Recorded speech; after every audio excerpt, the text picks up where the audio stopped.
The Wedding, bab 9, penulis Neng Neng. Masa lalu, flashback.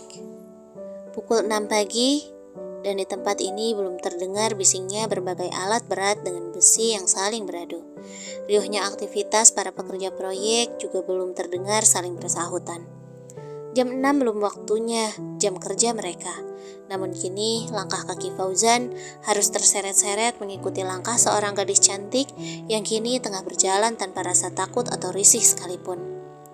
Fauzan pikir seorang gadis cantik nyaris sempurna seperti Renata pasti akan enggan untuk mendatangi proyek bangunan yang cukup berbahaya. Meski kepalanya terlindungi oleh helm proyek, tubuhnya terlindungi oleh rompi tebal dan kakinya terlindungi oleh sepatu boot, tetap saja sinar mentari pagi cukup menyengat. Bukankah biasanya para gadis manja khas orang kaya selalu ketakutan dengan sinar terik matahari? Seperti vampir saja. Fauzan terkekeh sendiri, hingga bibirnya kembali terkatup setelah melihat Renata mengedarkan pandangannya. Di depan sana ada beberapa orang yang tengah berjejer dengan brutal.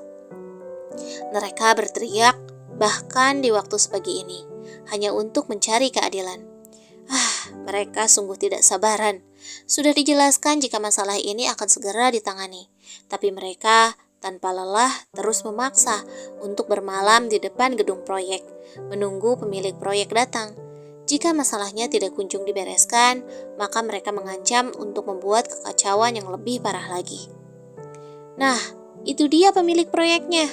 Seorang laki-laki paruh baya berdiri menunjuk pada Renata dan Fauzan yang baru saja tiba. Di belakang mereka ada beberapa staf yang sebelumnya dipercaya untuk menangani proyek tersebut, kecuali karyawan yang kini melarikan diri dengan setumpuk uang curiannya. Kami menuntut tanggung jawab. Kami meminta uang ganti rugi. Jika kalian tidak mau menebus ganti rugi sesuai kesepakatan, maka silahkan pergi dari tanah leluhur kami.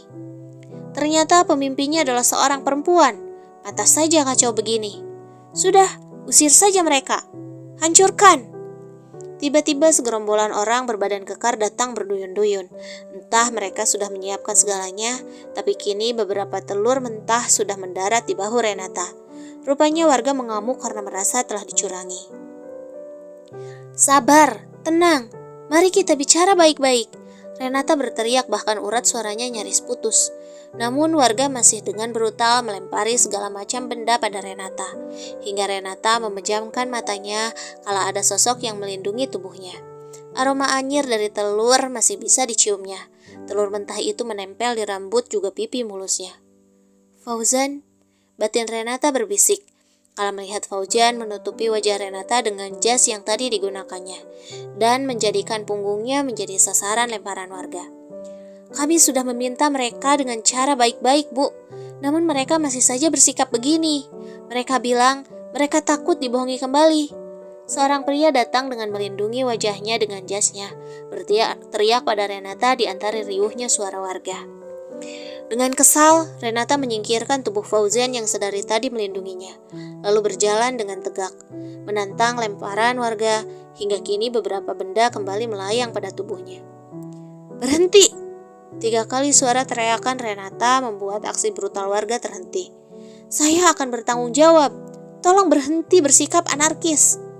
Kami minta 3 kali lipat dari perjanjian karena terbukti jika kalian berbohong dan hendak menipu kami. Jika tidak mau, maka enyahlah dari tempat kami. Renata membelalakan matanya kesal. Bagaimana ini? Kenapa semuanya menjadi serumit ini? Lemparan kembali berterbangan. Seseorang tiba-tiba menarik tangan Renata yang hendak kembali membuka mulutnya. Dengan langkah 1000, orang tersebut membawa Renata pada tempat yang lebih aman, meninggalkan warga yang kini semakin mengamuk dengan gaya barbar mereka. Ibu gila? Renata mengatur napasnya yang masih tersenggal. Sudah tidak bisa dijabarkan lagi seberapa kacaunya penampilan Renata sekarang. Kenapa kamu menghalangi rencanaku? Renata menepis tangan yang kini masih menggenggamnya lembut. Ibu mau mati di tangan warga? Bukan dengan cara seperti itu ibu menyelesaikan masalah dengan warga brutal. Pria itu menatap tajam pada Renata. Renata membalasnya tak kalah dingin. Aku tidak akan mati hanya karena dilempari telur. Renata masih kukuh dengan keinginannya. Renata memang sekeras kepala itu. Tapi darah ini bukan berasal dari lemparan telur. Tangan pria itu terulur, mengusap kening Renata yang berdarah. Ini adalah lemparan batu, lanjutnya. Lalu bibirnya meringis melihat wajah datar Renata, sementara dahinya terus mengeluarkan darah. Aku bisa menangani ini, Fauzan. Urusi saja urusanmu di sini. Renata menghempaskan tangan Fauzan, lalu berlalu pergi, meninggalkan Fauzan yang kini tengah meringis menahan sakit. Tadi sewaktu melindungi Renata, pria itu terlempar batu berukuran besar. Dan sekarang pria itu baru merasakan rasa sakitnya. Kamu memang sekeras itu, Yang. Sedari awal aku tahu, tidak pernah ada cinta untukku. Di sini, hanya aku yang terus berjuang sendiri. Fauzan bergumam, tersadar dari nostalgia lamunannya. Matanya mengedar, ternyata hari sudah gelap. Terlalu asyik melamun dia melupakan waktu. Melirik jam, ternyata sudah pukul 7 malam. Aku harus pulang. Dengan enggan, Fauzan menghidupkan mesin mobilnya, lalu melajukannya menuju arah rumahnya. Waktu menunjukkan pukul 8 malam kala Fauzan tiba di depan rumahnya.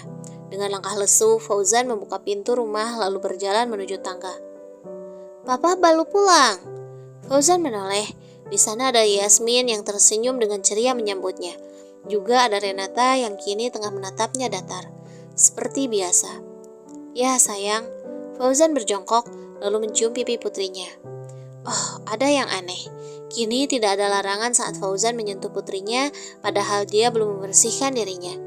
Mungkinkah kini Renata tengah merasa bersalah karena kedapatan tengah jalan berdua bersama Dion tadi siang? Renata tidak menyapa, bahkan hingga Fauzan berjalan menuju tangga dan masuk ke dalam kamarnya. Fauzan melirik pada ranjang. Di sana sudah ada baju ganti untuknya. Satu kaos oblong dan kolor bergambar pisang. Fauzan berjalan menuju kamar mandi. Ternyata di dalam bathtub sudah tersedia air panas dengan aroma terapi. Bahkan handuk bersih sudah menggantung di kamar mandi. Fauzan membuka baju, lalu memasukkan tubuhnya ke dalam bathtub. Berendam sebentar, mungkin akan menghilangkan sedikit penatnya. Ibu sudah makan? Tanya Fauzan pada sang asisten rumah tangga. Bituti menggeleng sembari menata makanan di meja makan kala Fauzan menghampiri dapur tadi. Belum, Pak. Oh, mungkin Renata sudah makan tadi bersama Dion, hingga dia tidak makan di rumah. Bagus. Fauzan makan dengan ogah-ogahan. Meski begitu, Fauzan akhirnya menghabiskan satu piring makanan lengkap dengan lauk pauknya yang malam ini terasa enak di lidahnya. Ini ibu yang masak, Pak. Beritahu Bituti sembari membereskan meja makan setelah Fauzan menyelesaikan makannya.